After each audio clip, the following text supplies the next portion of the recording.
Back to Bets and Regrets. I am your pseudo host, Brogan, joined by, I'm Sean. And Nick. And we are back for week 10 of the NFL season. Week 9 wasn't the most exciting for us, picking both the spreads as well as our locks.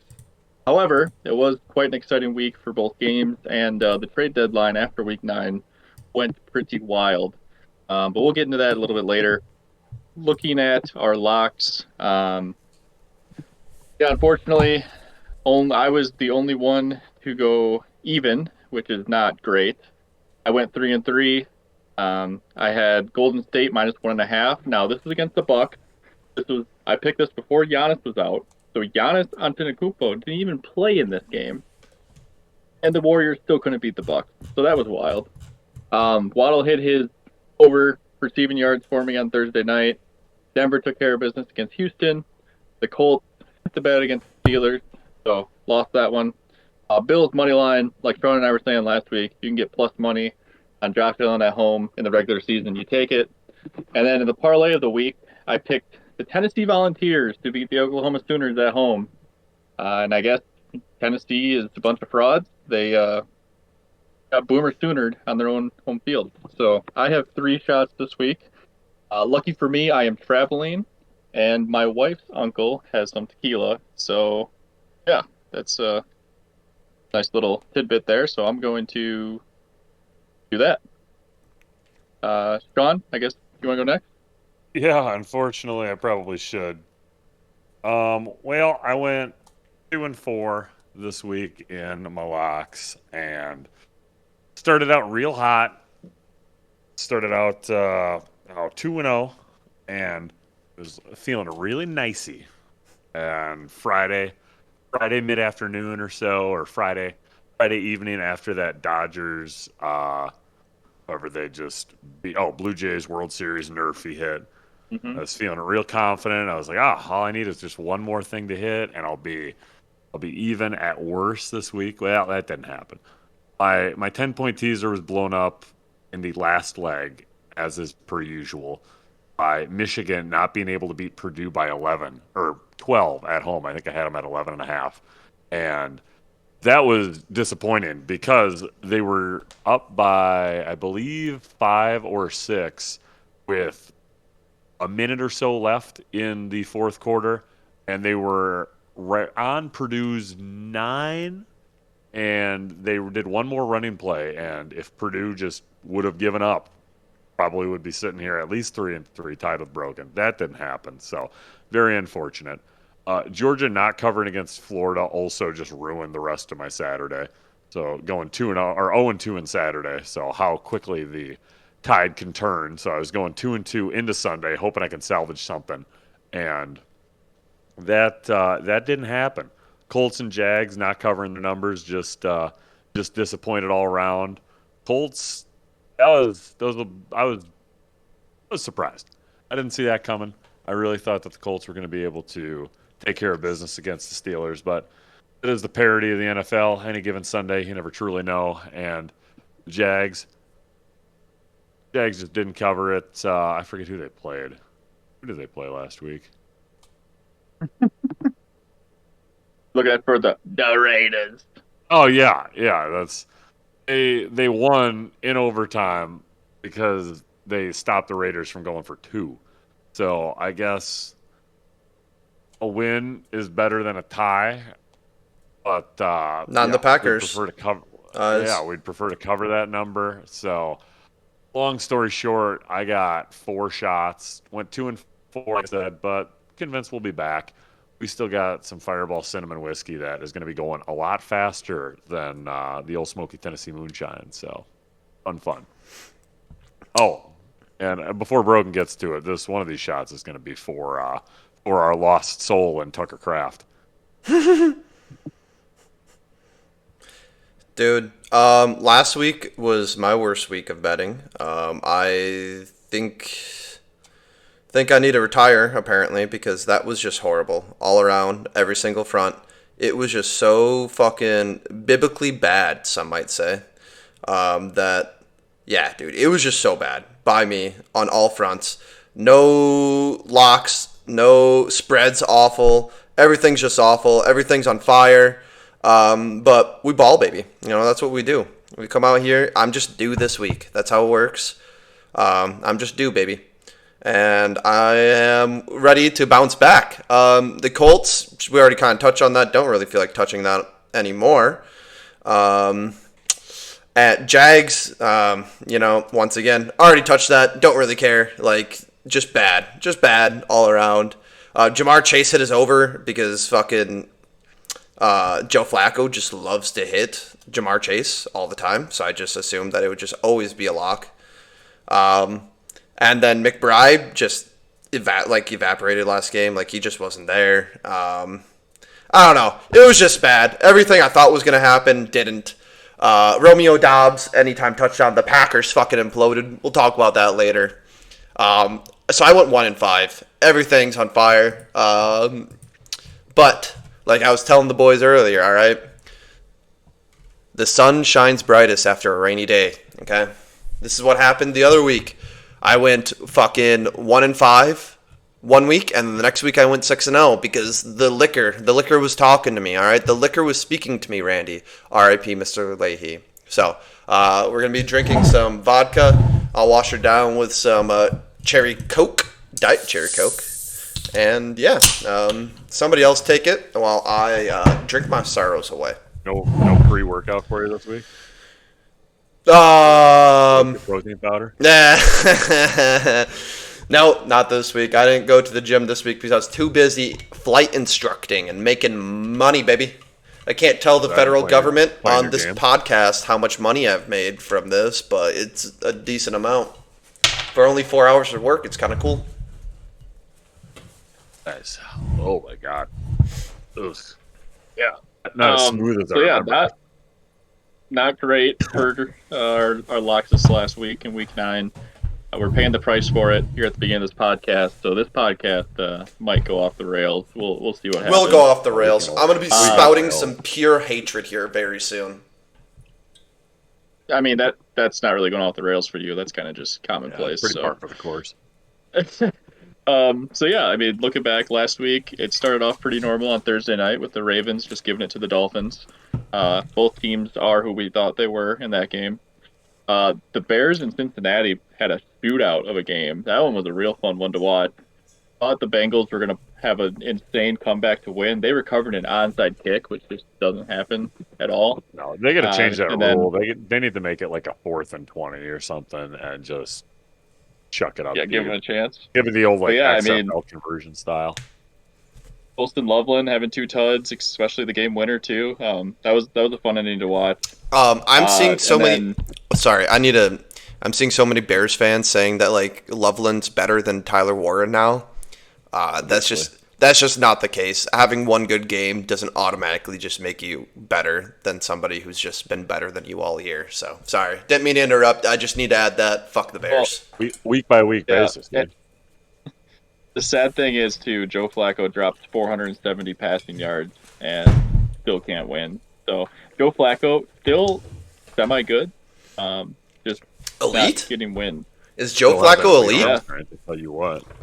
Maybe. Talking about elite, the Lions get upset at home by the Vikings. That one was kind of a shocker. I was personally surprised that the Vikings couldn't move the ball with J.J. McCarthy. So I don't know if there's much more to say there from either of you, but that game was, I think, pretty surprising to a lot of people. For that game, my brother asked me if he should start J.J. McCarthy on fantasy, and I explicitly told him no, that he's going to get dick slapped by the Lions. And my brother's like, no, he'll like throw for 3 tuds and like run for 1. Like that ain't fucking happening. I'm just terrible. Yeah, and maybe one surprise to the biggest surprise of the weekend, the Panthers coming into Lambeau and beating the Packers. I mean, the Packers were 14-point favorites in that, 2 touchdowns at home, and they don't even win outright. They get upset by the Panthers in a week that Detroit loses. You know, it would have been great to pick up a game in the division there, but no, the Packers lay an egg at home against the Carolina Panthers. Unfortunately, I was in attendance for that game, and yeah, it was absolutely gut wrenching. Well, right away, the first or second drive that we had, where Savion Williams fumbled. Shocker! It was a little pass out to the sideline, fumbled that shit, and we were within the red zone. We were gonna at least be walking away with points. At least you can hope.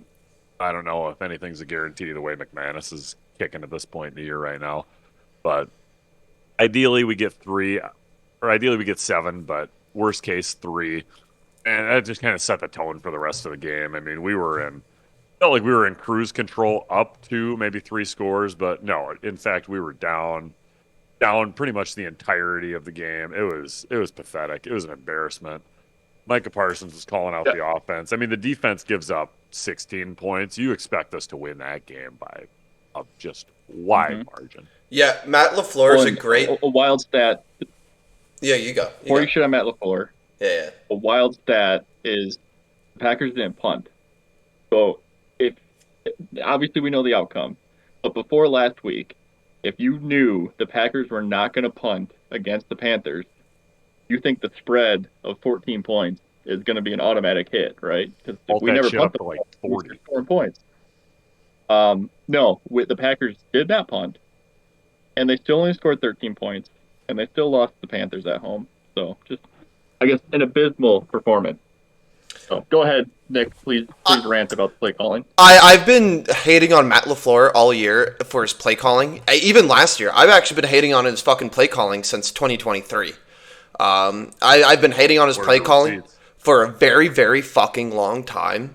And that's just another game. If you watch Jordan Love's passing charts on like where he's throwing the ball, dude, it's not even Love's fault. It's the scheme of the fucking offense is to throw these short fucking West Coast, not even West Coast style, to the line of fucking scrimmage, if that, and then have the wide receivers make plays or have the tight like.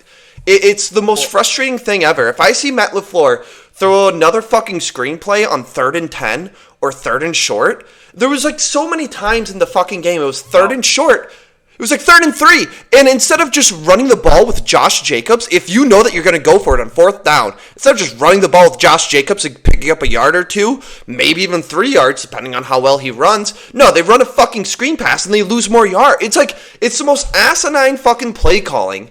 And it makes no fucking sense. A goddamn 14-year-old kid playing Madden is probably calling a better game than Matt LaFleur. Matt LaFleur is a great schemer, and I think Matt LaFleur is a great head coach. But in terms of fucking play calling, Matt LaFleur is a fucking moron. Alright, somebody needs to take that away from him. We're going to continue to lose games. We're going to continue to drop games. And we're going to lose in the playoffs because Matt LaFleur doesn't know how to fucking call a game because he's a fucking boob. Alright? He's worse than Mike McCarthy.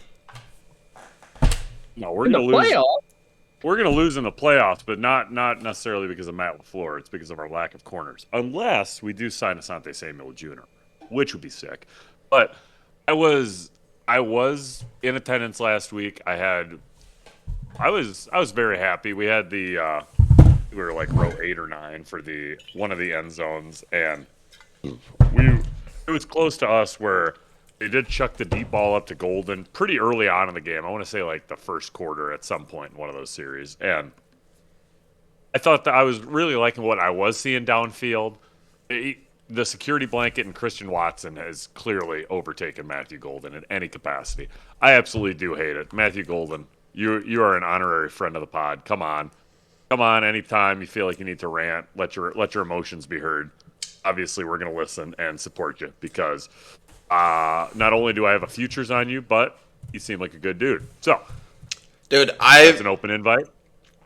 I've bet on Matthew Golden's over receiving yards 3 times this year in terms of like the locks. And once it's not his fault. It is not Matthew Golden's fault.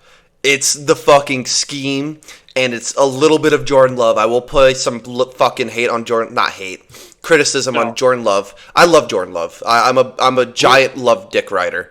But there's been times where he's just wide open and Love just doesn't see him. Now, my biggest concern and more not annoying, or not biggest concern, but more annoyance of anything was the It was. You're right, Nick. It was like third and manageable. It was like 3rd and 3. I third know and exactly what five. it was. Was Third it and third and three. three? Yeah, 3rd and 3. third and three. And they decide to just throw another bubble screen to probably Savion Williams because that's just our fucking gadget player right now because Reed's hurt, and I don't know why we wouldn't do anything else. But he throws it behind him, drops it, whatever, and it's going to be a loss. So instead of trying to gain a couple of yards, hell, give it to a fucking fullback. QB sneaking, I don't give a shit. But at that point, you're already down there. It's 3rd and 3. It would have been 4th and 3 with an incomplete. Okay, awesome. You go for it. But to just have the asinine play call of knots of just kick the fucking field goal. Have a timeout. Think about it. Kick the field goal. Take the points. It was like 10 minutes left in the fourth quarter. It was a one possession game or a two possession to cut it to a one possession. You take the points every single day. That's about as gimme of a field goal as you can take in the NFL. And we try and go for it, and your boy Jordan Love runs around, tries to do his best Aaron Rodgers, Brett Favre, does about his best Brett Favre impression, throws it to a wide open defender who could have had a pick six, like 104, 105-yard pick six, but it just inexcusably drops that one. And then we just turn the ball over. Sure, we get the ball back. It doesn't necessarily hurt us, but we're leaving so many points on the board there. It's disappointing. It's another classic case of the Packers playing down to our competition. We play great if we are the dog or we got to punch up.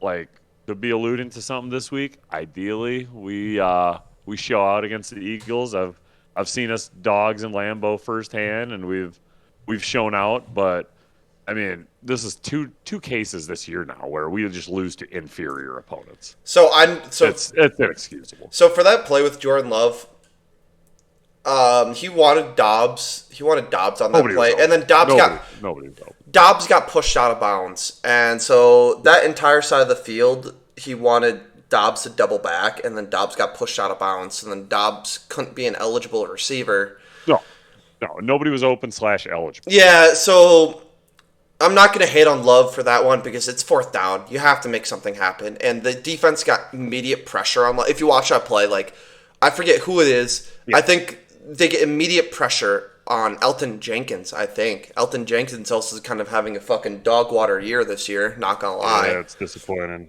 He's my boy. And Jordan Love has to make something happen. And so I'm not gonna dog on Love for that play.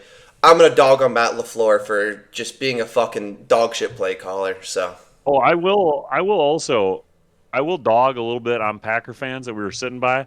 Usually it's a complaint of, a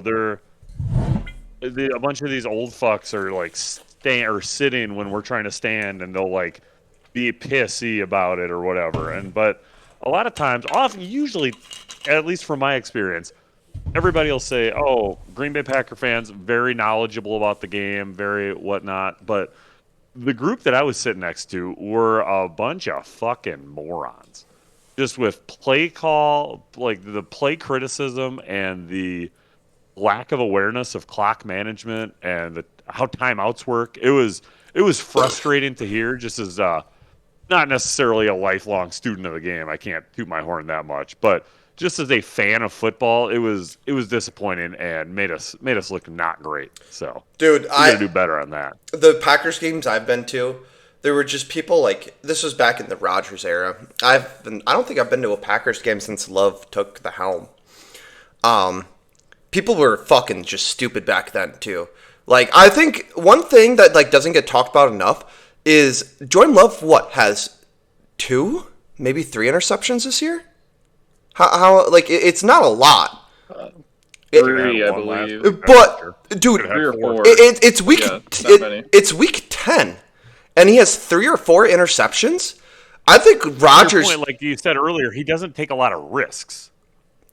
Like it's very short, safe passes. He's not throwing it more than 15 yards down the field. But he wants to. It's usually missing. He wants to, and he has the arm strength to. But he's not taking a lot. Like, I would like to see that shot that he took to Golden in the first quarter. I'd like to see 6 to 8 of those a game, rather than maybe 1 or 2. Yeah, It's safe and more conservative. And the Rodgers picks, to what you were saying, he should have had maybe one or two the entire season in 17 game seasons. A lot of times, any of his picks will be because he throws a fucking rocket. And just the receiver's not qualified enough to catch it, and it'll go into the unsuspecting arms of a DB or a corner or a safety that's just lucky enough to get close to it. yeah, but like not every quarterback that's gonna fucking walk through the pearly gates of Lambeau is gonna be Aaron Rodgers. Like for all the, it's funny It could because be all the fucked up people that Brett were Favre. hating on Aaron Rodgers, all the people that were hating on Aaron Rodgers for his off-field antics are the same people that compare Jordan Love to Aaron Rodgers all the fucking time. Like the amount of hate I've heard for Rodgers by Packers fans is incredible for dick riding him on the field, but off the field they fucking hate him. And I get that, you know. Jordan Love is like a Vicodin addiction away from being my second favorite Packer quarterback. Dude, I think Jordan Love is the similarities in Jordan Love and Brett Favre are way closer than Aaron Rodgers and Jordan Love. I agree. I definitely agree. Jordan Love is definitely more of a Rodgers-esque play, I don't know, like quarterback, I guess. I think he's closer to Brett Favre than Aaron Rodgers. Yeah. Sorry. I agree. Those 5 shots. We get All it. right. We get it. Everybody makes Well, mistakes. yeah, so I think this is a good time to move on. I think we've exercised some demons, and hopefully we all feel a little bit better. I think I feel a little bit better. I won't feel better Listening until to you Matt guys there. LaFleur loses his play calling abilities. Now, we would have taken a minute break, and then Nick and I would have done 45 more minutes on it. So it's a great thing that you're here. Right. Yep. So we're gonna keep moving. We sure? might circle back, but let's keep moving.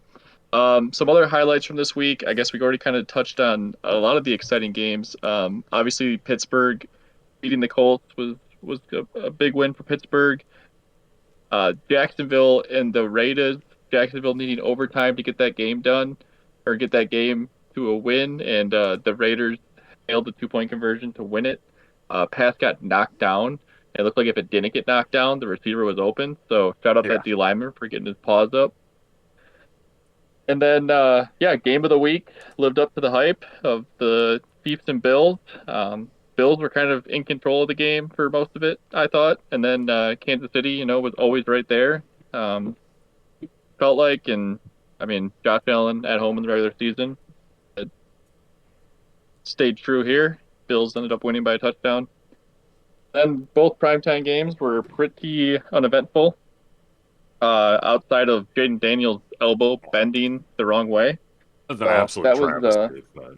I mean, not the fun to dude's just see. been banged up this season. That's tragic.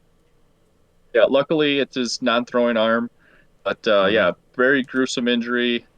They didn't put him on season-ending IR, so there's a chance he comes back. But, Washington got pretty banged up with Jaden Daniels, Marshawn Lattimore tearing an ACL, and then Luke McCaffrey breaking his collarbone on the opening kick return.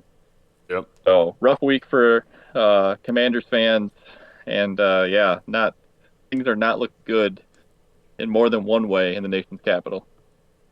And lastly, the Monday night game. I guess I couldn't watch it because YouTube TV and ESPN are fighting. So I just didn't watch it. I was too busy didn't playing get to Arc watch Raiders. it, so I don't really have a whole lot of analysis. But Cardinals with Jacoby Brissett look a lot better than Cardinals with Kyler Murray. Yeah, Kyler Murray placed on IR right now, so I believe I put that in as a COD, Call of Duty injury. I'll have a lot more time to play that this year. That's pretty wild. I mean, they're saying it's due to injury, but is this just one of those soft benchings that's been happening throughout the league this year, where we say it's an injury, but really it's just being benched? Well, as a Cardinals fan, I would be very perplexed about what's happening because, I mean, obviously you want to win games in the NFL. It's tough to do. It's a tough thing, right? But I feel like at this point in the season, and even the last 3 to 4 weeks, Jacoby Brissett is giving you a lot better chance to win than Kyler Murray. So I don't know if you what are you guys like for? Not you guys, but what are they like? Are they 4-6 or 4-5 right now? That is a Three and great six, question. Their stats department is pulling it up. They are 3-5. 3-5. So yeah, because they already had the bye. 3-5. I mean, at best, you're going to lose what 3 more games. So 9-8, maybe make one of the wild cards, and what lose in the wild card round. Hopefully to the Packers. Maybe the divisional. Yeah, they're if they'd be looking a lot more respectable if they didn't just fuck that game up to the Titans. But if I was a Cardinals fan, putting myself in their perspective, I would want to just tank for a draft pick. I mean, you got Marvin Harrison, you got the tight end, God damn it, McBride. yeah, you got Trey McBride. Like the defense is fine. Like offensively, like they got banged up offensively. So they're going to be fine going into next year as long as everybody's still under contract or a decent contract number. So I would just want to tank, or yeah, I just want to tank for a better draft pick at this point. So I don't know if starting Jacoby Brissett's the best answer for that. Yeah, I mean, it's going to be interesting, I guess, to see what happens with the Cardinals. I do think they are a different team though with Jacoby Brissett at the helm, which is why I guess I've always questioned. You see Jacoby Brissett doing decent things in Arizona. Joe Flacco's putting up big numbers. It's not his fault. The Bengals defense is worse in the NFL.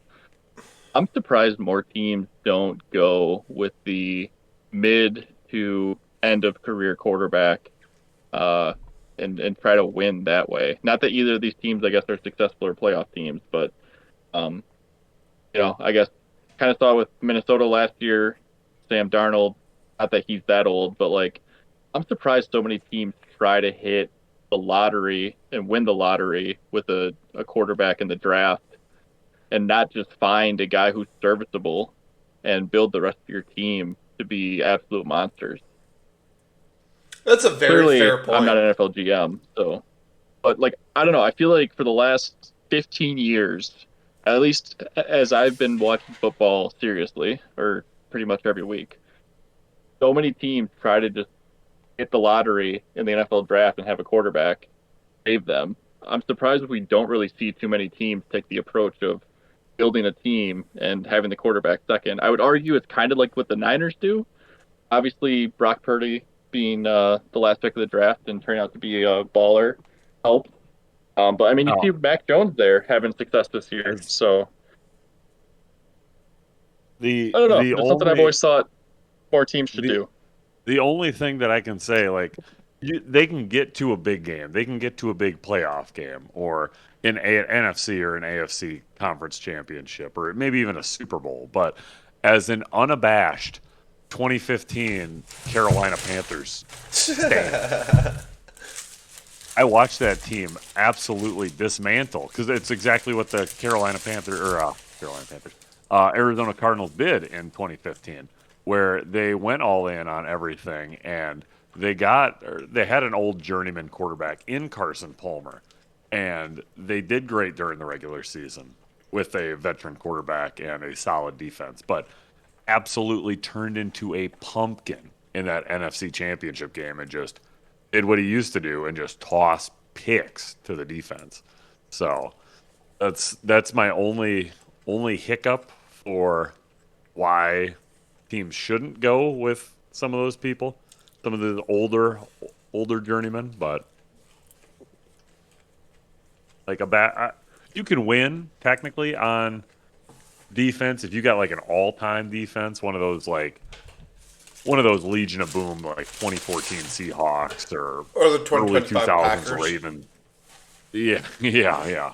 No, no. But any of those, like obviously 85 Bears, but like even the 2015 Panthers, they made it to the Super Bowl. Now, did Ace Boogie, aka Cam Newton, do much with it? No, because they got ousted by a better defense in the Broncos that year that carried the corpse of Peyton Manning and a pretty much dung corpse of Brock Osweiler to a Super Bowl. Dude, So that Super I guess Bowl got Brock it really Osweiler depends how paid. much you're willing to spend. Yeah, it's really just how much you're willing to spend on defense over quarterback. Like if you got all the studs, a lot of multiple All Pros / Pro Bowlers, defense could probably do it, but otherwise, yeah, you got to get a quality QB back there. Hmm. Well, while we're kind of playing GM here, we can shift quickly to the trade deadline news of the That's why you're Jets a pseudo host. just dismantling their defense. Sauce Gardner heading to the Colts for 2 first-round picks. I'll be honest, seeing the return that the Jets got for Sauce, I mean, I already felt great about the Micah Parsons trade, but basically pretty much the similar payment as far as draft picks of 2 first-round picks for Sauce Gardner, what we gave up for Micah Parsons. And I know Sauce is playing really good, but man, that seems like a lot to give up for a cornerback. So Yeah, So anyway, cornerbacks makes me lifespan. personally I'm feel better. Cornerbacks lifespans are like pretty short-ish. They're only in yeah. prime for like X amount of years, and like seeing them give up that much actually made me erect as a Packers fan. Like being like, oh my god, like people were like saying they'd be Well, overpaid, and yet here they are. Well, edge I would rushers. argue overpaying for Sauce Gardner because honestly, they might not throw it Sauce's way, but Sauce, I don't know how many interceptions he has in the past like 3 years, but it's probably less than 10. No, but I would it's say. that Darrell Revis effect, right? Like they're not going to throw to that side of the field if he's man or Hmm. if it's zone. He's just not going to throw to that quadrant. Which, I mean, all you got to do too. Then, if that's the case, you can bracket a safety on one of your either tight end or number 2 receiver and try and take them out of the game or stack the box, load up, and prevent that run game. But the Colts are looking good. I absolutely hate it for my Jags future. Um, but yeah, I would agree with Nick in a rare circumstance of me agreeing with Nick that the DB's lifespan in the league is way shorter than a even even above average pass rusher. Like you're going to be able to get 10 years out of them at high producing reps rather than DB's window when they're in their prime. You need to be all in, which the Packers had one of those, which we let go in free agency, which was signed by the Ravens and was Uh, also dealt during, but even before the bigger news of free agency to now the Eagles in Jair Alexander. So Hmm. we'll see how he does this week. didn't Jair get dealt for a seventh rounder? Oh, I'd be more pissed when he plays the Eagles next, personally. But Dude, I'm pretty sure Jair got dealt for like a seven. Like it was like a No, ridiculous. so Jair got traded for a sixth, but then they Uh, also got a seventh with Jair. So okay. basically a pick also swap for Jair. But Jair has right. been a healthy scratch multiple times this year already. Uh, I mean, I don't know. The Ravens at least like said goodbye to him on social media and stuff, so it seems like it wasn't like totally bad, but the vibes didn't seem great for Jair in Baltimore being a healthy scratch a couple times. The Eagles also got, I thought, a pretty big pickup that maybe not a lot of people are talking about, but Yeah, Jalen Phillips from the Dolphins. Um, that guy's a it's dog. Like gonna bolster that D he's line already more than it is. right. He tore his Achilles, which sucks, and then he also has an ACL tear. So I mean, like his legs are kind of everything's falling off the bone. But he's still not that old, and like the dude and rush the passer. So, Well, um, he was drafted in what, that COVID draft 2021, right? Like he's still a spring chicken. right, yeah. The problem is he just doesn't have many things attached to his legs anymore. That's the Like one thing that I really Christian McCaffrey uh, turkey falling off the bone Right. meme from a couple of years ago. I absolutely love that. that's the Yeah, one he's thing only I 26, so like he's still got some Yeah. time. Oh God. dude Go I'm ahead. not going to how be one of those guys that's like a couple of years younger. Oh, he's fucking done. His career's over. dude Howie Roseman's done a great job with the Eagles. Genuinely, like what he's doing with them and like being aggressive about being like in free agency and all this other shit like going after I love a GM, and I hate it. Dude, he's a great GM. I would argue he's probably the one of the best GMs in the league right now. Like he's been on it, and he's getting hit after hit. He's making Jalen Hurts look not like a bum. I think Jalen Hurts is a fucking average quarterback, but Eagles fans like to argue otherwise. But yeah, dude, they're doing Howie Roseman I is guess. fucking a baller. Genuinely, good for him. Hmm. Another trade that I thought was pretty big potentially is Trevor Penning going from the Saints to the Chargers. Uh, Absolutely Chargers love lost that Joe for my. Alt, so yeah, I mean Travis Penning, another guy. He's a former first round pick, and I think he's also like around that 26, 27 age, so he's still decently young.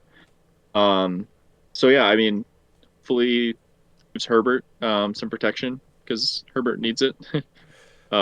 But yeah, I guess makes the Saints even worse than they already are. So Because I Alt's just keep done that for in the mind, I season. guess. I love that for my Saints' worst record.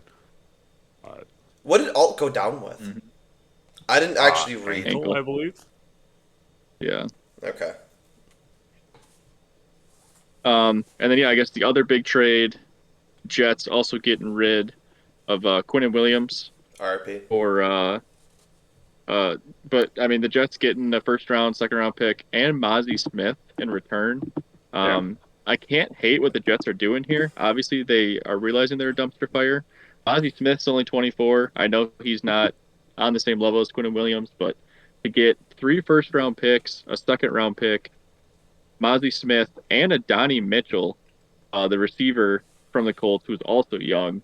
Um, the Jets are just stockpiling future Is talent. So is That's I Maze know they're a Smith out of dumpster fire Michigan? now, but that sounds right. I feel I'm like not that's it. 100%. And even We'll get our so, research. Yeah, our research department confirms out of my. if Maze Smith is 75% of what Quinn Williams is, maybe hell even 65% of what he is, and you get a first round pick out of that, that's a good trade. Hmm. Like the Cowboys are getting Right. fleeced left and right. Doesn't matter what team it Hmm. is. Yeah, I mean, honestly, the Jets are loading up. I don't know if I trust their front office to make the right No. selections when it comes time to draft, but um, at least the Jets are retooling. I don't know if that's the right term, but they're Yeah, they're getting sure. some value for their players that while they still can, I guess, and not just letting these players leave in free agency. I Yeah, think more there's NFL something to be Um, teams said should about look to that. do that. Like so many NFL teams are just like let's look at the fucking Saints. For so many years, they've been kicking the well, they're Saints can. have been not. a cap hell. Dude, they've been kicking the can down the road for so many fucking years. And it's just like, dude, it's just because they want to hang those banners that they won the fucking NFC South. Like nobody gives a fuck. Like, yeah, sure, like it's winnable every single year because that fucking division's just a dumpster fire. But just like rekit, retool, tank for like 3 years, 3 maybe 4 years, and then come back, and then you might actually be competitive and not be a fucking laughing stock of the league with whatever quarterback's playing for them that isn't Rattler, which Rattler's better than. Yeah, how you feel about the Saints' last performance, Nick, without your boy?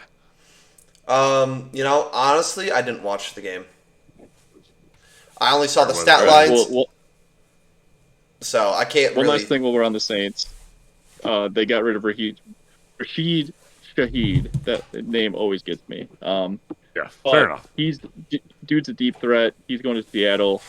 That could be a nasty pairing for Seattle, having JSN and Shaheed. JSN's already been blowing the top off of defenses and just breaking people's ankles. JSN is nasty this year, and I'm so glad I have him on my fantasy team. But Rashid Shaheed could also be a problem in Seattle because he's a deep ball threat, and if you got to focus on JSN, he can get behind you. So that could be a real big pickup for the Seahawks. But yeah, What Saints I are absolutely dismantling.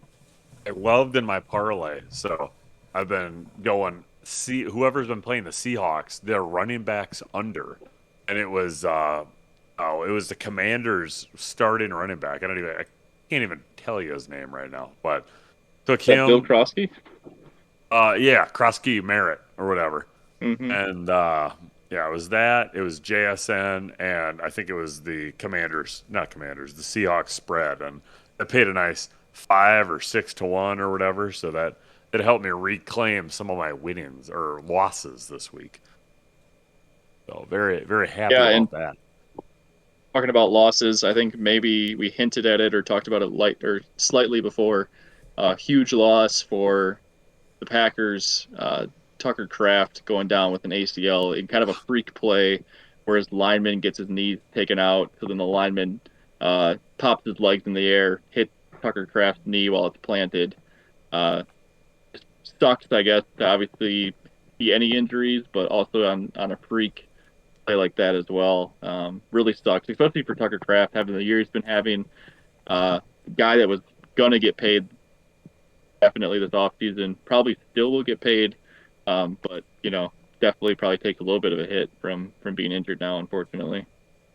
He was on pace for like a crazy year from the tight end. Probably one of the best tight end seasons in Packer history. It was tragic to see. Absolutely hate it. Hmm. All right. Anything else about week 9 before we get on to spreads for week? Um, get rid of Matt LaFleur's play calling. That's it. Yeah, I mean, the Jags will live to jag off another day. Hmm. Well, yeah. Let's get into these spreads. So last week, Sean and I had the same picks. I will remind the listeners if you didn't tune in last week, I went first. So Sean copied me on all of my picks.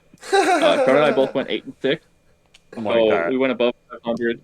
Um, Nick unfortunately had a rough go at it. He went 4-10. So now Nick and I are tied for best overall spreads at 72 and 63, and Sean's only 2 games back at 70 and 65. So two things here for you boys. One, I love how close it is when we're going into week 10, halfway through the season, and we're this close in spreads is fun for whoever's going to have to do the potential.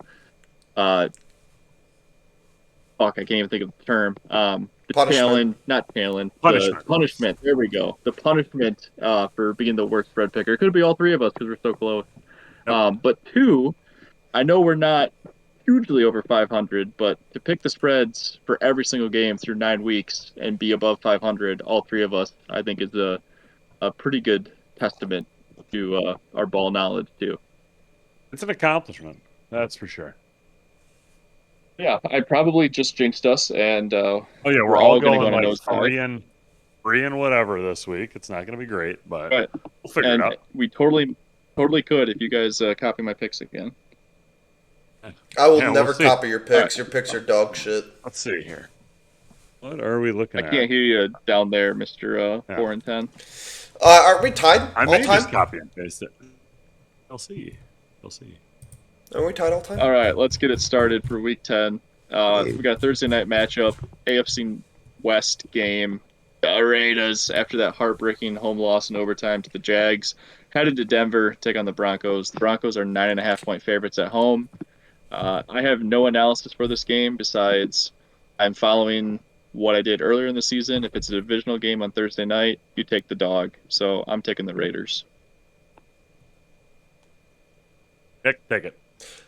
I'm also going Or if Raiders. you want me to. I really like how the Raiders offense actually looked with Brock Bowers being back. Geno Smith actually looked like that he wasn't fucking like lobotomized for once. What do you throw for 3 touchdowns and 1 interception or something like that? Geno Smith actually looked like a serviceable quarterback out there, better than Caleb Williams. So give me Raiders at 9.5. That's a lot, especially in division game. Brock Bowers really transforms that offense. Yeah, I love this line when it was in the earlier in the week for the Broncos' favor. And it's just been bouncing all around since. So if you can get it closer to 7.5, if people are going to bet it that low for the Broncos, definitely jump on that. But unfortunately, I probably got to take the Raiders here. Very similar to what Nick said. I liked what Brock Bowers gave. A little bit more of that safety net coming back, and he actually looked healthy. Didn't look like a hurt dog out there, just kind of limping around. Both both these teams are going to be having well, Raiders will have a little bit of time off this next week with Week 11. Broncos are going to have a tough look ahead spot too. They're currently leading the pack, but KC is coming. They play KC next week, Kansas City Chiefs at home. So I think that their heads are going to be elsewhere, and I think the Raiders are going to be able to sneak one in here. So give me the Raiders. All right, we got a squad ride. I forgot to mention, we had 10 squad rides out of the 14 games last week, and we went 4-6 in squad rides last week. So that brings our squad ride record through week 9 um, at 37 and 32. So still positive, but it took a little bit Not of a bad. hit. No, Making you money. Yeah, not bad. squad ride here to start off week 10 on the Thursday night game. On Sunday morning, we're gonna have some early football again because we got the Germany. I don't Awesome. know if it's Munich or Berlin. I don't know Berlin where it's at in Germany, but it's the Germany game, I believe. The Falcons are taking on the Colts, and the Colts are 6.5 point favorites. This one's a little tough for me just because it's a pretty big spread for an overseas game. These games can be wild, and I don't know. I'm going to take the Colts. I think it's a bounce back opportunity for them. Obviously, getting beat by the Steelers last week was a bad taste in their mouth, so I think it's a bounce back opportunity for them. Although I'm a little nervous about the 6.5. I wish it was more like 5.5, 4.5. I know that doesn't matter a ton in football because usually it's like 6 or 3, right? But I don't know. It just part of me wants to go with the Falcons, but I am going to back the Colts. So I'll take the Colts minus 6.5. Yeah, I'm also gonna go with the Colts, and it's purely because they did get Sauce, and I know I was kind of dogging on Sauce a little bit, but I agree with Rogan in so many of those aspects. That's a large spread for being an overseas game. I don't feel great about it, but I'm gonna trust the Colts because they've been one of the best teams in the NFL, one of the most consistent teams minus last week. So I'm hoping that they get back to their old selves and kind of put the dick slapping on the Falcons. So give me the Colts. Yeah. Back to back squad rides. Well, I mean, with this game taking place overseas, it's guaranteed to mean one thing, right? Shitty turf, so it means more likely players slipping all over. Expect this to, if anything, expect to affect the explosiveness. I can't hardly talk right now of the Colts, but it's also going to affect the only dynamic player of the Falcons in Bijan Robinson. Also, with Atlanta having a look-ahead game to Carolina on deck, give me the Colts here. All right. So yeah, back to back squad rides to start week 10. I have a feeling we won't have another squad ride in this game. We have the Bills heading to Miami to take on the Dolphins after the Bills beat the Chiefs. They are 9.5 point road favorites against the Dolphins. I'm gonna take the Dolphins here. Um, I don't love it, but I think 9.5 is a lot of points for a divisional game. Uh, I don't know. Something it's kind of like last week where I wanted to take the Steelers against the Colts. Maybe that was a little bit more rational than this pick. I flipped to the Colts. Something's telling me to take the Dolphins here, so I'm going to listen to that, and I'm going to take the Dolphins plus 9.5 at home. You know what's funny is I'm also going Dolphins here. Uh, Josh Allen's Wow. no, no. Josh Allen's PR team is like doing wonders. He doesn't look that great this year. He looks fine. He's not. I don't know how he's the MVP front runner. Genuinely, uh, I that kind of disgusts me that his PR team's working overtime like that, and he's getting Vegas to back him. But yeah, I don't know. 9.5 is a lot for an. I'm gonna say it, I don't think the Bills are that great compared to like past years. Genuinely, like watching Josh Allen play recently is has been very underwhelming for an ex MVP candidate or MVP winner. So I don't know. It just doesn't look great to me. And 9.5. Or not the Falcons. The Dolphins are coming alive a little bit. So I think they're going to be able to do something and be able to keep. I think the Bills are going to win, but the Dolphins are going to find a way to cover. So. Yeah. It's a massive number. Yeah, 9.5. You got to win by 10. Two scores, obviously, is a fucking lot in this league. But I still think that the Dolphins are a really bad football team, and I can't take them anytime soon. So just give me the Bills. Mhm. Yeah, I mean, I don't know. This one is just I didn't being love through this me one. into. Yeah. Um, Next game is what I'm personally excited to be watching. The Ravens head into Minnesota to take on the Vikings. Ravens are road 4.5 point favorites. The Ravens have won back-to-back games after their 1-5 start, so they're trying to right the ship. Obviously, Lamar's back. That definitely helps. And the Vikings got their potential franchise quarterback back as well with JJ McCarthy and No. beat the Lions Seems on the road. fine now. Right. So, anyways, I don't know. This one is one that I've kind of gone back and forth on. The thing that sold me is since their bye, now that they've played great teams with the Bears and the Dolphins, but the Ravens have only given up 22 points as a defense. So I think they might have figured something out defensively after their bye week.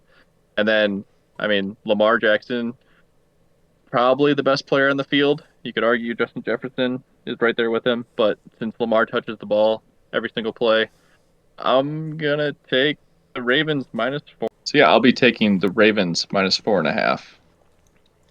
Yeah, I am going to be taking the Vikings. Not Vikings. Fuck. I'm going to be taking the Ravens Yeah, here too. Vikings, too I'm late. I'm going to be Take going. Texas. I'm going to be tailing Brogan again. I really don't believe in JJ McCarthy. I think last week was kind of a fluke week. Look at crying Caleb Williams. Crying Caleb Williams only performs against bad teams. I think JJ is going to kind of do similar to bad defenses. The Ravens, like Brogan brought up the stat, Ravens have been very good on defense, and Lamar Jackson's kind of a transcendent player. He's like one of those special players that you should tune in every week to watch him work his magic on the field. You know, there's only a handful of those guys every year. You know, we have like Patrick Mahomes, Josh Allen, Lamar Jackson, and Jordan Love. Those are like the only four transcendent players in the league. So I don't know. I'm going to take a transcendent player over a mediocre, probably a perennial backup quarterback. So, give me the Ravens. Nick, that's the nicest thing you've ever said about Patrick Mahomes. Yeah. So McCarthy looked really good against the Lions last week. It was awesome to see. Kind of wish the Lions would have got it done selfishly for my Lions to win the division take. But I don't think he's going to be good enough to outduel Lamar. The Ravens have arguably less talented cornerbacks than the Packers, which is pathetic, if you ask me. So look for Jay Jettas, Justin Jefferson to have a massive game. Both teams do have a look ahead potential with the Bears having the Vikings next week, and the Ravens have hosting Cleveland. But at this point, the Ravens can't look past anyone yet. So give me the Ravens here. Awesome. Next one we have the Patriots head into Tampa Bay, take on the Buccaneers. Buccaneers are home 2.5 point favorites. I'll keep this one short and sweet. Bucks are coming off their bye week. I think the Patriots have had a very favorable schedule this year, so I don't have a whole lot of faith in the Patriots being as good as their 7-2 record shows. So I will take the Buccaneers -2.5 coming off their bye. I think that's a very reasonable thing to say, but I disagree. I think the Patriots are going to have a very good shot to win this game. Um, yes, they have had, I think, the easiest schedule in the league. I think on the second half of the schedule, they will have the second easiest strength of the schedule. What's he doing? Huh? talking shit. Um, so I don't know. I think the Patriots will have a pretty good chance here to win. Um, just straight up win against the Buccaneers. I mean, the Buccaneers are missing so many of like their um, top receivers. I don't know. I feel good about the Pats being able to cover here. Yeah, can I just butt in quick? And I mean, Patriots have won the games they're supposed to, but here are their wins so far this season: Miami, Carolina, Buffalo, which yep, that one's cool. New Orleans, Tennessee, Cleveland, and Atlanta last week. Oh, Do you consider the Packers a top 10 team in the league?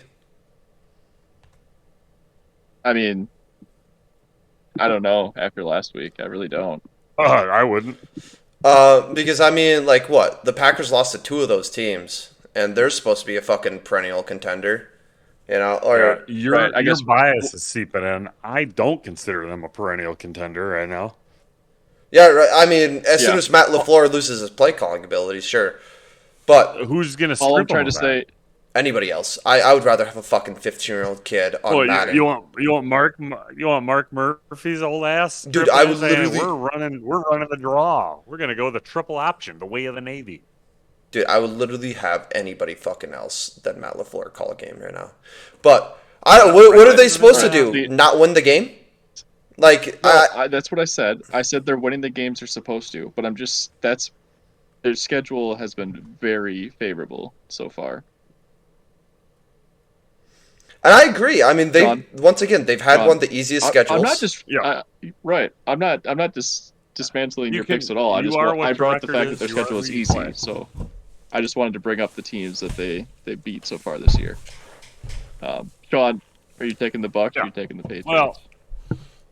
so I found out this a couple weeks ago that my mom is actually going to be in attendance for this game, which is What? it was just yeah. Yeah. So she's like, oh, I don't know who to root for between Tampa Bay and the Patriots. So I had to explain to her, I was like, don't make it too hard on yourself. It's under a field goal game, and the Pats team barely beat a bad Falcons team last week. So don't overthink it. Just go Tampa Bay here. It'll be easy for you. Oh, don't go against a home team. All right. We might have some hot takes in this next one. The Giants heading to Chicago to take on the Bears. The Bears are home 4.5 point favorite. I think the Bears are a decent team. They're back at home. It's the higher line than I'd like, but I'll take the Bears at home -4.5. Yeah, I think the Bears defense is doing wonders right now. I'm also taking the Bears here. I'm a big time Caleb Williams hater. I think Caleb Williams is a not that great of a quarterback, but the Bears defense has been very, very, very solid. And so that's what I'm going to be relying on. I'm pretty sure if you look at the stats, crying Caleb Williams is 5 touchdowns, 4 interceptions against teams that aren't the Bengals and the who's the other fucking wishy-washy defense they played this year? God damn it. Bengals and I don't know. Either way, crying Caleb I Williams mean, is they play the Cowboys. Cowboys. Thank you. Without those two teams, crying Caleb Williams stats are fucking horrendous. But the Bears defense, I think they like caused over like 5 turnovers in the past however many games, which is kind of crazy, and I think that's going to be able to continue. So I like Chicago here. They're looking fine. Their defense is looking actually more than fine. I'll be willing to bet money that the Bears are going to be able to find a way to cover here. Nick, are you at all concerned? I will play a little bit of devil's advocate for you before I give my take. That again, the only strength of this Giants team now that Scattaboo is there and Dart only has Wendell Robinson to throw to, is their defensive line. You think it's going to be able to pressure crying Caleb Williams? Your words, not mine. Um, Into inadvertent throws and possibly a pick, maybe a pick six. No, because I'm pretty sure Crying Caleb Williams has one of the highest times to throw in the league this year. Yes, but the only strength of that Giants defense, which is not much, is the defensive line. I'm really not that concerned because, like, one thing Crying Caleb Williams does well is not throw interceptions. And their offensive line, once again, Ryan Poles has done a great job of building their offensive line, given Crying Caleb Williams one of the best supporting casts in the league, but yet he's still dog shit. So I'm not really that concerned of the Giants. The Giants next year, the Giants I feel like are going to be really really scary, or at least scary enough. Awesome. I think the Giants are going to be jersey loading. I think they're going to be scary enough next year. But right now, they're kind of a shell of themselves, and this is going to be a nice year to get like a litmus test on Jackson Dart and what he can and can't do. Dude, Jackson Dart's fucking awesome. Yeah, I like his personality. The dude's definitely fucking stupid, but he's a fun stupid, you know? So, I told Jack that are our you jersey flipping? combo Are this you year flipping? needs to be... Am I flipping? Me? No. No, yeah, Nick, you've been talking a lot here about the Giants. Are you No, Sean brought up the Giants. I don't want to fucking talk about the Giants. I'm trying to bait him. No, I'm not fucking taking the Giants. All right, see, I had the worm loaded, bro. I had the worm hooked, dude. What are you doing? I was did. never going to take You the did. Giants. No, I did tell Jack that our jersey combo, as 2 years ago, was Joe Burrow and Jamar Chase needs to be Cam Scadaboo and Jackson Dart this year for Lollapalooza. But Nice. that'd be pretty sick. Couple dudes having fun. Go Giants. But I mean, unfortunately, my bait and hook did not work. The Giants' defense is still terrible, and the only positive I could see out of this game for the Giants would be that defensive line getting to Caleb Williams and causing him to make some errant Crying throws, Caleb. maybe a pick six. Crying Caleb, whatever. Thank you. Sure, I'm drunk. I'll slur some words there to make it make sense. But I do think that they end up doing that. The Bears get the job done. They do have the look ahead spot to Minnesota next week, so it'll be tricky. But give me the Bears. Bears. All right. Moving on to a game that I don't think really too many people are excited about. The Saints are marching to Carolina, take on the Panthers. Panthers are 5.5 point home favorites after that upset win against the Packers. I guess I would argue if Carolina can go into Lambeau Field and beat the Packers by 3, there is no reason they can't beat the Saints at home by 6. So I will take the Panthers minus 5.5. Yeah, I think the Panthers are looking not fucking horrible anymore, and I hate following Brogan on like half these picks. But yeah, the Panthers are looking solid. I mean, they found their identity in ground and pound, and they're going to keep doing that. And against the Saints team that doesn't have that great of a quarterback anymore, it's just like I don't think the Saints are going to be able to outscore the Panthers. So, yeah, just give me the Panthers. It just I don't know. The Panthers are just going to control the ball the entire game. That's all it's going to be. It's going to be a low scoring affair. It's just I don't know. It's going to be an ugly slugfest, you know. It's going to be one of those games. It's a low scoring affair. Do you feel like it's going to be a field goal game and a divisional game at home? No. Nope. All right. Yeah, no. I don't love the line movement for the Panthers. But that's not going to stop me from taking them here.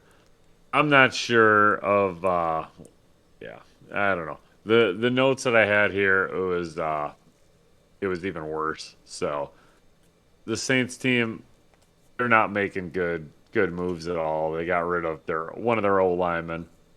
Not top receiver, but one of their top receivers. And, it's going to get worse. Quarterback play from both teams, going to be rough. Give me the Panthers. Yeah, next game could also be rough. The Browns heading to New York to take on the Jets. The Browns are road 2.5 point favorites. I'm going to take the the dog pound on the road. Give me the Browns -2.5. The Jets kind of lucked in to getting that win against the Bengals a few weeks ago. Then they just had their bye, and then they just dismantled their defense.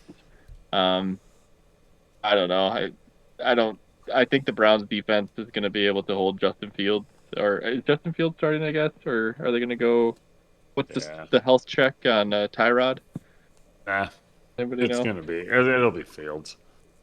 It doesn't matter. I mean, the Browns defense should be able to keep them in this game, and as long as Dylan Gabriel and the offense can put up double-digit points, I think they'll be able to cover this. So, give me Cleveland -2.5. At this point, it's just a defensive slugfest. So once again, I'm going to be tailing Brogan here. It's just a defensive slugfest. I don't even know if there's going to be 3 points scored in the game. It's going to be tough. The Browns just have a really, really great defense with Myles Garrett. It's gonna be a very low scoring affair. It's gonna be like one of those games that turns out to be fucking like 7-3 or something like that. So I'm gonna take the Browns here because having so much movement in any team, especially mid-season, is not easy. Like teams, spend the entire year, players spend the entire year learning the playbook, and it's really hard just to plug and play somebody, even if they're like a backup on a team. Like watching a backup perform versus a starter perform. Like even if skill wise, acknowledging that, right? It's just really tough to get somebody else in there because you don't know how they're going to play. So I'm going to take the Browns because their defense is just so much more sure, and they can actually do something. They can cause turnovers, force turnovers. And I know Justin Fields is, for some reason, against throwing any turnovers or any interceptions or whatever, which is a good trait to have, but he's fucking scared.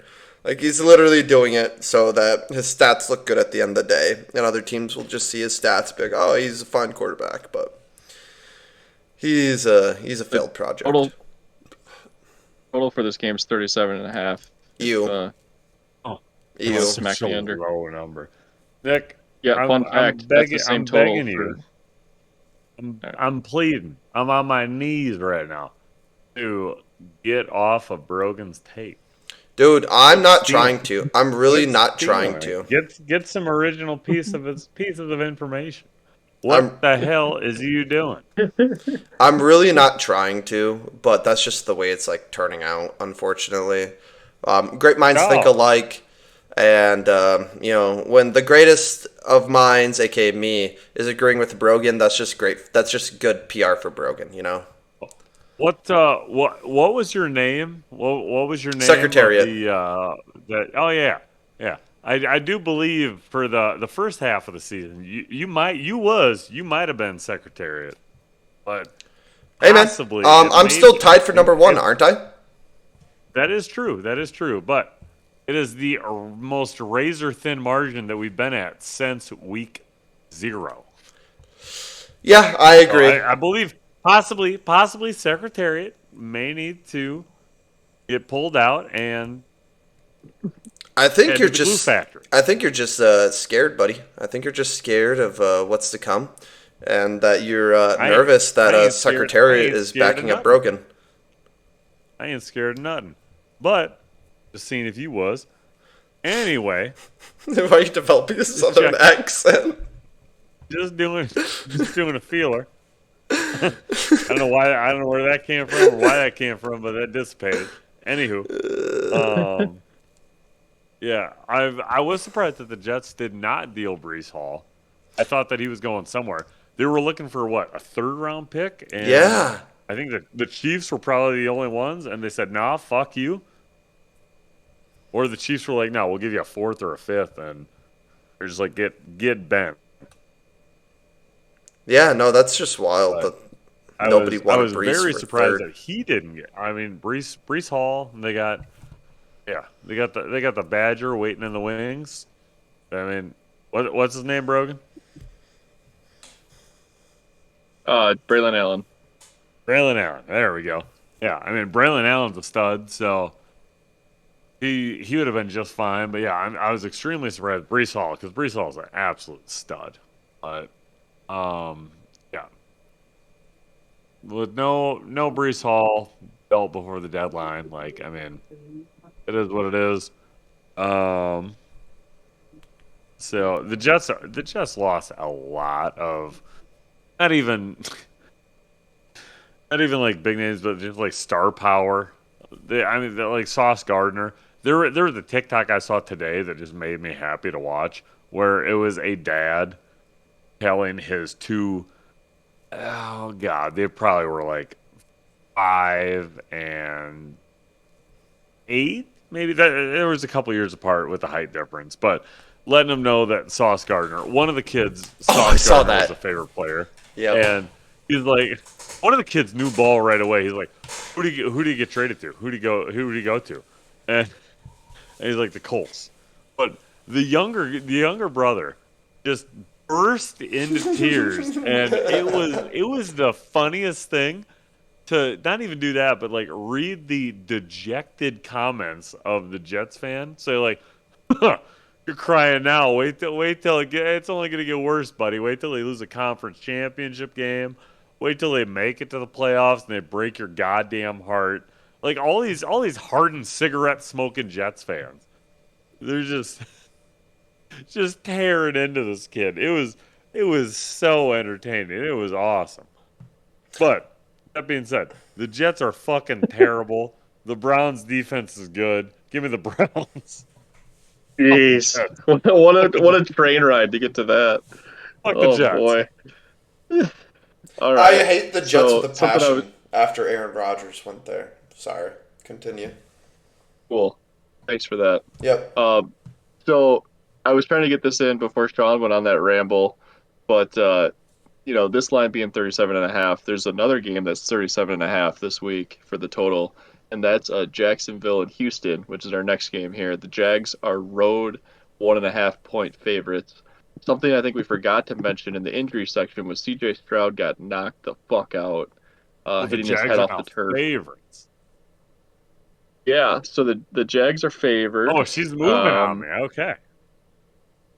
yeah. So, anyways, I don't know what's going on here because Houston's gonna have their backup quarterback. I don't know. This line stinks, but I'll sniff it again with the Jag. I'll be jagging off. Give me the Jags minus 1.5. Sign me up for the Jags.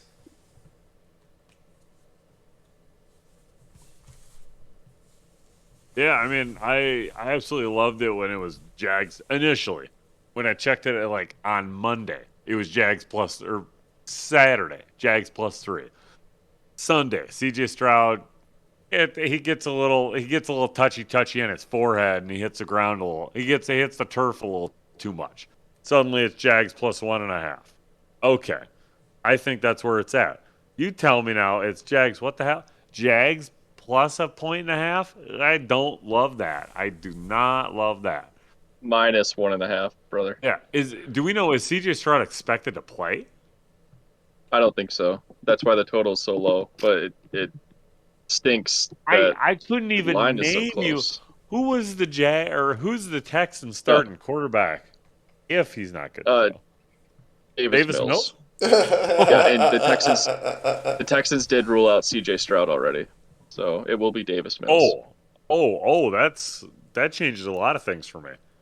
Oh, Yeah, oh, oh, that's great. Okay, well, don't worry, friends.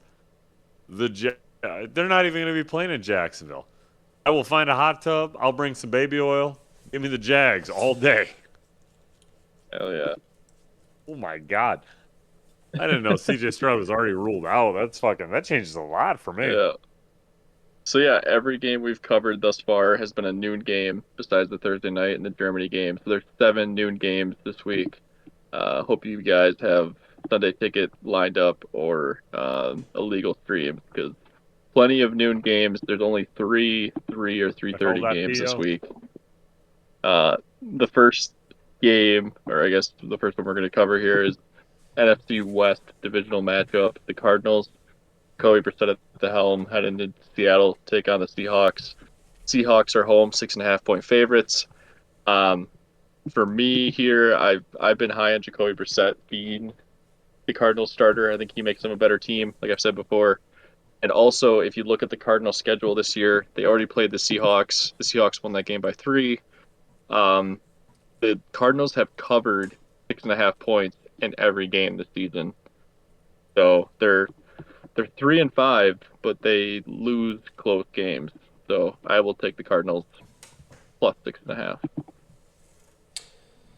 Yeah, I don't know. I don't really believe in Brissett. The Seahawks are a very solid team with Darnold. I'm gonna zag with against Brogan for the second time this week. Um, I always say I've been saying this year, like if the Seahawks are at home, fade them. I've said that several times this year, but I don't believe in Brissett. I feel like a regression game's going to happen, and the Seahawks are going to kind of drag their nuts over the Cardinals' face. So give me the Cards. Or fucking Seahawks, my bad. Oh, is that a Freudian slip there, Nick? Yeah, it is a Freudian I think slip. so. Oh, so you're picking the Seahawks is what I'm saying. I I'm am picking up picking the here. Seahawks. Oh, okay, all right. Interesting. Well, you sure you're picking the Seahawks? Yep.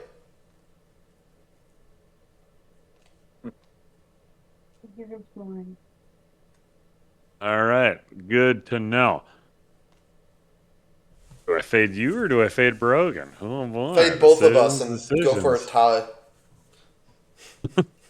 I mean, a tie would technically favor the Cardinals there, but Cardinals. Hmm. Yeah, true. exactly. True. I, I do love the spot for Seattle after the Cardinals get a short week after beating I thought was a good Dallas team on Monday, but apparently not. You never know what you're going to get week to week from Dallas. I know Seattle on the road's better, which kind of makes me stay away from them at home. I don't know. I like watching Brogan just highlight my name and not put in anything yet. Kind of, ooh, what's he gonna do? Who's he gonna go with? But The anticipation. I know the anticipation is just killing me. I don't even know what I'm gonna say. But at the end of the day, I do think give me Seattle here. I think Sam Ew. Darnold I is a love. good quarterback in the regular season, and I love ideally, that. I pick up a game on Brogan and make it real interesting. Yeah, Brogan ain't winning this Hmm. one. I don't. All right, we'll go back to this one next week. Uh, I think this might be a quick one. The Lions head into Washington to take on the Commanders. Lions are 7.5 point road favorites, so the hook is in play here. I don't care. Give me Detroit. Yeah, Detroit, Jane Daniels doesn't have an arm. Well, he does. He just Yeah, he has a his arm, He elbow. has not two an arms. arm, yes. He's not going to be playing this week though. So Yeah, give me the Lions. I have one phrase underlined on my notes this week, and it is NFC Championship rematch. I don't even think it was NFC Championship. It was divisional. I fucked that up entirely. Dan Yeah, it was Campbell is divisional. gonna be fucking pissed. He's gonna want to hang fucking 45 on him. There's no way Hmm. Detroit loses this game. Absolutely not. That's all I got. All right. Uh, Another NFC West divisional matchup in the afternoon slate. The Rams heading to San Francisco to take on the Niners. The Rams are road 4.5 point favorites.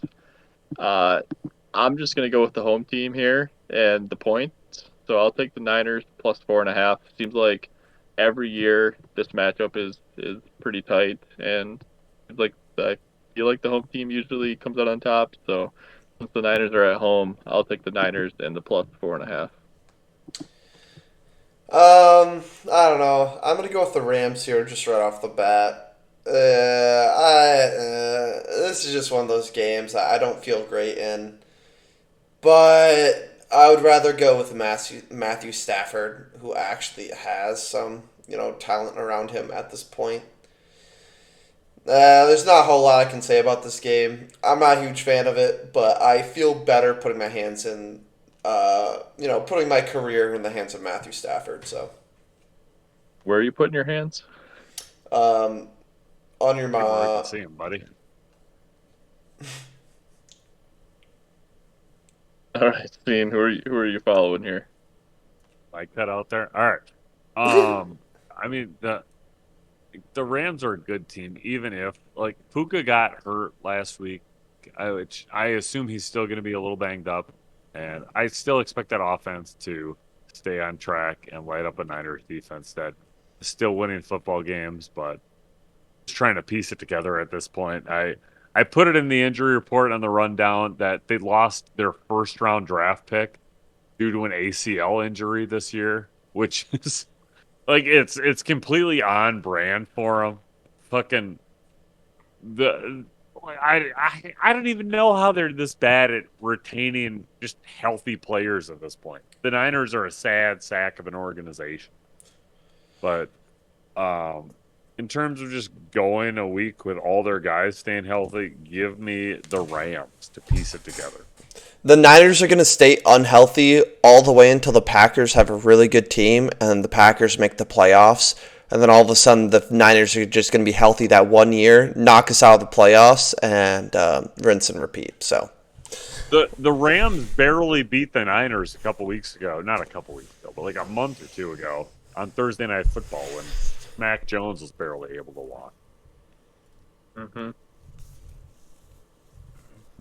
All right, moving from one Los Angeles team to the next. Sunday night game this week. The Steelers are heading to Los Angeles to take on the Chargers. Chargers are home, 3-point favorites. I like the Chargers here. I'm kind of fading Pittsburgh. I know Pittsburgh got the big win against Indianapolis last week, but taking a trip. It's a Sunday night primetime game. Jim Harbaugh and the squad will get it done. I like the Chargers -3. I know they're playing at the Chargers, but this is essentially another home game for the Steelers. With Joe Alt being down, I think they're going to find ways to get pressure on Justin Herbert. And then at that point, it's who's a better quarterback, Aaron Rodgers or Herbert? I'm taking Aaron Rodgers every single day of the week. Aaron Rodgers Jesus is Christ. what? Shut up. Aaron Rodgers is still better. Right? Right now. 41-year-old Currently, Rodgers is better than present Justin state? Herbert. No. Absolutely not. Hold up. Let me Google their stats real quick. Hold up. Let me Google You their. Google your Okay, well, while stats, you you're do going to be that, very I'm taking the disappointed. Steelers. yeah. Okay, while you do that, let Sean pick. Oh my god.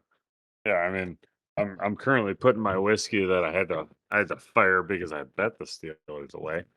Um, uh, yeah, I really had a tough time with this game. I mean, I unfortunately I do love both of these teams. I love that Rogers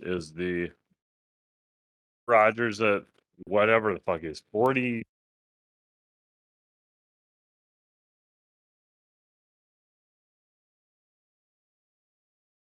Rodgers is 41. Did you die? I kind of thought he did. Okay. Well, Sean's dead. Aaron Rodgers has 17 touchdowns to 5 interceptions with a Oh, rating of oh, 103.1. Justin Herbert has Back 18 to back. touchdowns. all Hello. right, good. Hold up. Very Let me good. make the Hello, case that hello, Aaron hello. Rodgers is still better than Justin Herbert. I don't know what the He's fuck not. happened there. Aaron Rodgers has a It's higher on the entire time. Aaron Rodgers has a higher completion percentage. He has less yards. He has 1 less touchdown, but 3 less interceptions with a higher rating. So I will take Aaron Rodgers every day of the week. Are you mad, huh? So he says every day of the week, but then you didn't take Aaron Rodgers last week against the Colts. Yeah, because the Colts are. So They've been Daniel steamrolling. Jones is a better quarterback than Aaron Rodgers. The Colts have a better all-around team. All right, Sean, we lost you, but you're back. I don't know what happened. That's super, super weird. Okay.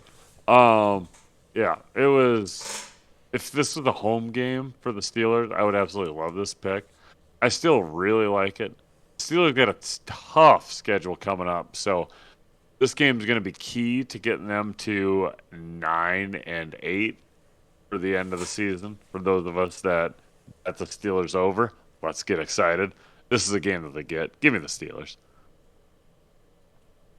All right, moving into the final game of Week 10, Monday night. The Eagles traveling to Green Bay, take on the Packers, two of the best teams in the NFC, supposedly, uh, Allegedly. going to battle on prime time. I will be in attendance. Can't wait to see it in person. Hopefully, the Packers show up. But I am going to take the Philadelphia Eagles plus 2.5 here. I bet against the Packers last week, at least spread wise, and after that abysmal showing, the Eagles are coming off their bye. I don't know. I would love to take the Packers here, but I'm going to take the Eagles so that way, if bad things do happen, at least I got this pick right. So I'll take the Eagles plus 2.5. Yeah, I'm gonna take the Packers. Obviously. Yeah, obviously, I'm gonna take the Packers here. They play to the level of their competition, which has been shown. I think they're gonna punch up, like we were alluding to at the beginning of the podcast.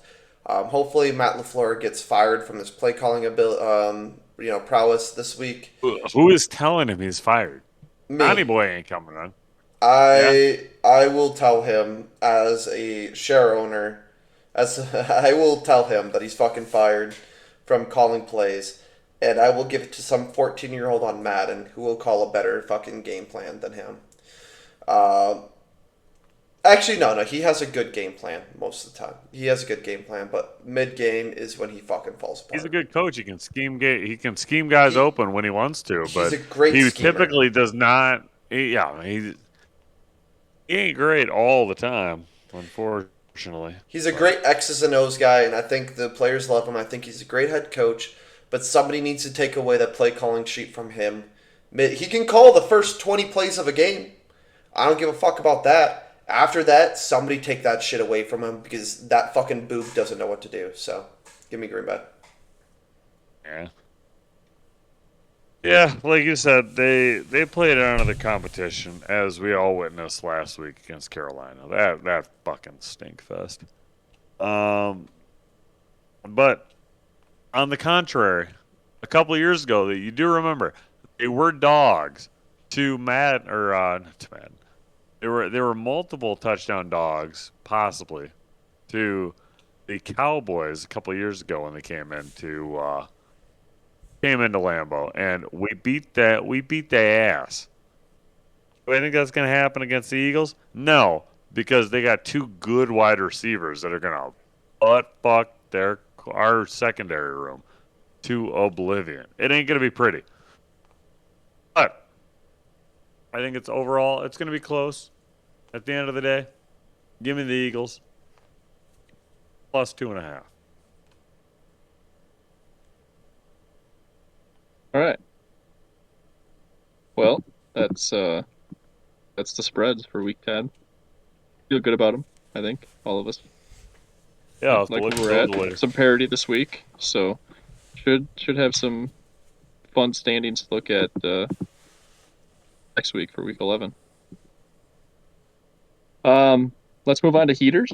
Sean did hit a heater. He got cashed some oil money with the SMU pony.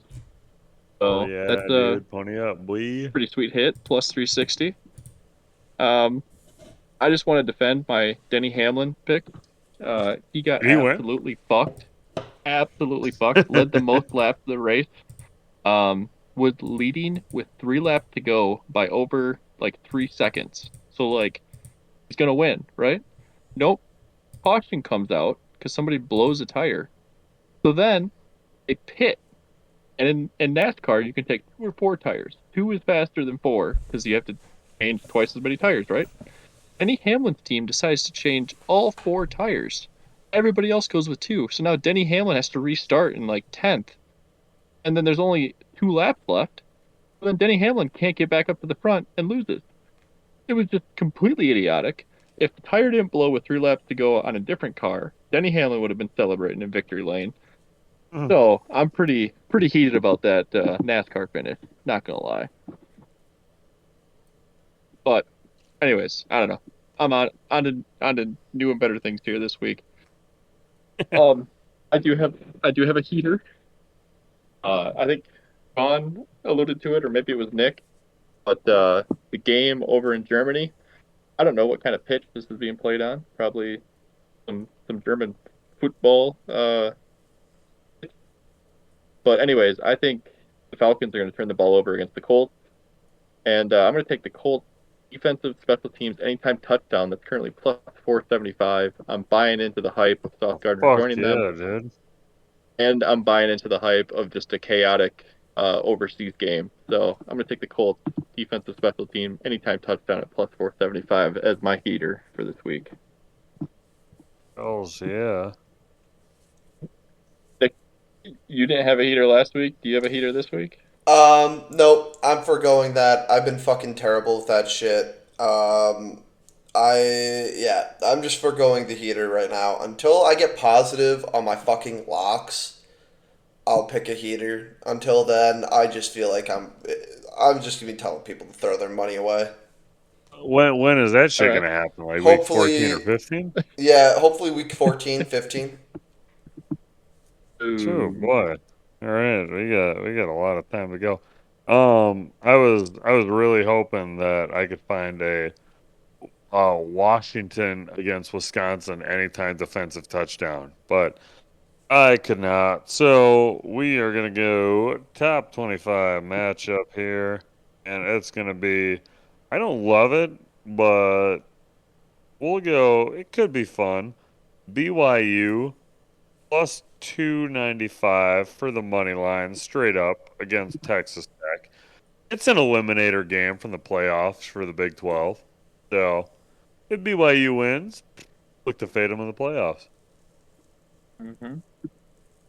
I kind of like that pick too. I'm kind of surprised that money line's so high. I mean, I think Tech is a good Oh squad, no, I but I think Texas Tech's going to beat the brakes off them at home. But I mean, if they don't, BYU could surprise some kids. Who knows? hmm. All right. Well, then let's move on to our weekly locks. Um, like we covered at the beginning of the show, little rough on the locks last week, but we're gonna do better this week. I'll kick us off again since I went 3-3. My first one's gonna be a Bijan anytime touchdown at minus 140. Ooh, I hope so. I got that boy on my fantasy team. Yeah, Bijan hasn't scored the last 2 weeks, I believe. You better So be he's getting one of into those the end guys. zone tonight.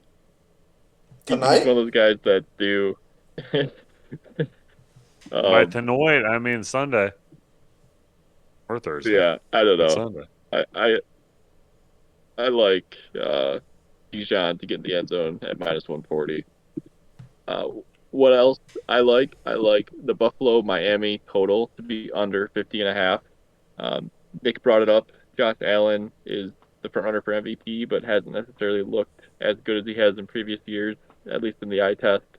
And the Dolphins are the Dolphins. So I think this spread is, sorry, this total is pretty high. So give me the under 50 and a half. Next one, the line that makes no sense to me this week.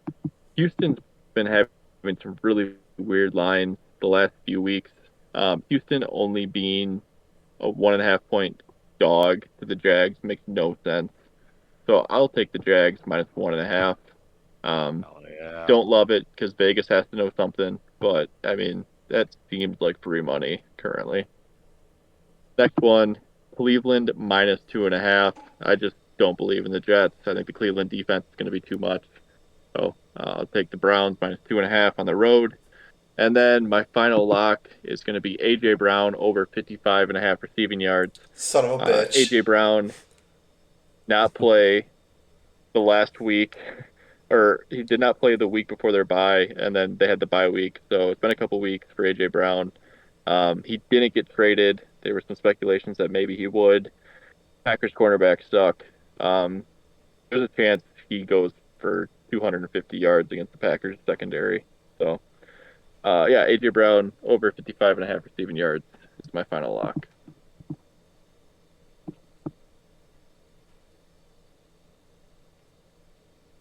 Well, Don't go, Sean, don't both go. I think this is Hey, you, buddy. oh boy. All right. I guess I'll go. We will go. We'll go Cleveland money line on the points. I don't buy whatever the opponent is cooking. Fuck them. Cleveland money line. We'll go Texas A&M minus. I thought it was -7, -6.5. I think they're gonna beat the fuck out of. You know what? I'm not even that good of a host. I can't even tell you who they're playing. I don't even have it written down. I'm not even concerned about it. Texas A&M -6.5. I Hell yeah. love this. I'm All right. hammered. Don't get me behind the wheel. I'm getting a DUI. Get this man his Uh, fucking keys. where are my cigarettes and keys? Give me the Boy. Jags money. Give me the Jags Uh, money line. Actually, Texas A&M's Jag. playing Missouri, by the way, for the listeners. Yeah. Texas A&M at Missouri too. Gonna be a Mhm. good game. Should All be a right, good but game. okay. So Jags money line is the next one. Yeah, why not? I circled Jags money line, I guess. So give me Jags money line. And then let's see here. I'll consult the old notepad. Oh, sweet. Yeah, I forgot. I got another 10-point teaser coming at you. Oh boy. Oh yeah. Yeah, shit didn't work last week. We're gonna at least go 1-1 this season. We're gonna go SMU minus half a point at Boston College. Pony up, baby. Indiana minus 14.5 at Penn State. They're going to beat the shit out of them. Let's go, ideally. Ohio State at Purdue minus 19.5. They better win by 3 touchdowns or what? They're probably not gonna win the championship. Come on, like what are we even talking about here? Let's see. What else do I need here? How many am I at? One more. You need one Oh, more. one more? All right, I got Steelers. Did I say Browns yet? Yeah, Cleveland. You, All right. you did not say Steelers if you wanted to go Steelers as a lock. No. All right. Actually, we'll go at a more fun one here. So, give me. I don't even know how to say his name fully, but Kayami Fairbear over 1.5 or whatever. If it's 2.5, awesome. Take his over. The Houston Texans kicker. Take his over on field goals made. It's either 1.5 or 2.5. All right. That department's trying to look it up quick to see if we have that line. I couldn't tell you. It's either 1.5 or 2.5. It's got to be. But either way, take the over. Take the over. The dude's fucking. The Texans' offense sucks, and the only reliable thing on that offense is the kicker.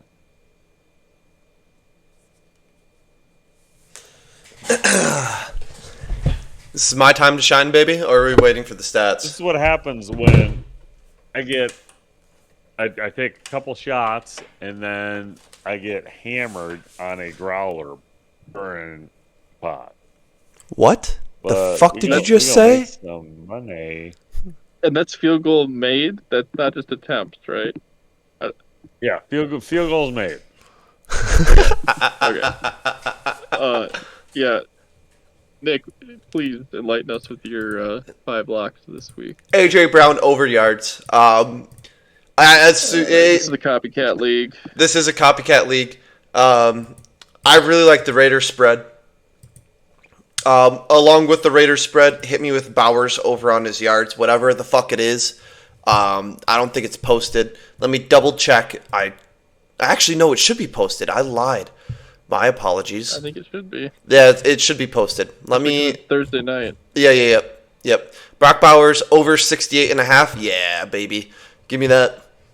I really like the New England spread. And give me Christian Watson over on his receiving yards. I think the game against the Eagles is going to be kind of an air raid game. I feel like both teams are going to score 30-ish points. And Jordan Love loves Christian Watson for whatever reason. Christian Watson's a great player, but Jordan Love loves Christian Watson. So give me over his yards too. Yeah, the only scary thing that I meant to bring up but did not bring up for that Packers game, it's going to be fucking cold in Wisconsin on Monday. Like the high, let our meteorology team get in here. Um, it's going to be cold. It's going to be a low of 22, high of 37. Come game time, it's going to be below 30. So I know that's not like super cold for Green Bay, but like early November, that's cold. Nobody's batting an eye. We need to bring back global warming. So, right. Just wanted, I meant to bring that in earlier when we were covering that game. Totally spaced on it until now. But yeah, the weather, it's going to be a little frozen up in the tundra. All right, Nick, do you want to double down for your parlay of the week, or are you gonna Yeah, I'm doubling down. pick? AJ Brown. I'm doubling down on AJ Brown for all the reasons you already stated. We're Packers fans. Because I picked it? No, I literally. That's my very. So like, I went through my locks. AJ Brown over receiving yards was the very first lock I put down. Man, you should have really. You know what? All right. What? What do you want All from me, right. Sean? Nope. Don't worry. Don't worry about it. I won't. You're gonna need to real soon. But I'm gonna let you think on it. I won't. What? See? All right. I'm a motherfuck Nick here. So swap out my Jacksonville money line and put AJ Brown receiving yards. So AJ Brown Come receiving on. yards has. Dude, you're such a fucking All right. cock. You're such a cock. Yep. Can't double down on that anymore. Can you? You gotta find something else to do here, buddy. Oh, fuck you. All right. If I have to pivot, gun to my head, having to pivot, I'm going to pivot to, I like doubling down, even though it's like a 50-50 on whether or not it works out for me. I'm going to double down on the Christian Watson receiving yards on his over. I just feel like it's going to be an air raid game. I know it's going to be cold. You want to do? You don't do Christian Watson receiving yards too, make Nick real uncomfortable. Dude, if I thought it was going to hit, I would. I don't know why you have an infatuation with doing receiving yards overs as your parlay of the week pick, but it's 0 for 2 the last two weeks. Yeah, but if you go back 3 weeks, it's 1 for 2. All right. Right. And if you go back to week 2, Recency you bias. had Golden, and that didn't hit either. I'm done betting on Matthew Over Golden. time, it's proven. I had Devontae Adams week 1 over on his receiving yards. So, you know what? It happens. All right. And Devontae Adams got 51 yards week 1 or some shit like that. It was so close. Nice job, dude. Thanks, man. That's what you Get a get. gold star. Okay. I have kind of a weird one here. I'm going to take the Washington Huskies, not the Commanders, the college football team. First half minus 6.5 spread against the Badgers. That's a good one. Badgers suck. Washington definitely can be up by a touchdown at halftime against the Badgers. So, I'll take Washington Huskies first half minus 6.5 as my parlay of the week. Should be. All right. All I need like 2 seconds to get these all added One. in quick. So if you guys could just ramble. All right. I'm gonna need maybe like 15 seconds. If only we had a sponsor at this point. Dude. But unfortunately, we have about 5 listeners maybe per week. We do. Yeah. I looked at the demographics. The demographics are between 22 and 28 years old. We have, I think, 13 unique listeners, and all of them are men. So we Makes sense. I would be surprised. If women were listening to that, I would say fine. We can burn cigarettes on their forearms. That'd be cool. All right, you guys did great for covering. Thanks, Sean, for that Just like last how tidbit the there. Raiders will Yep. do this Yep. week.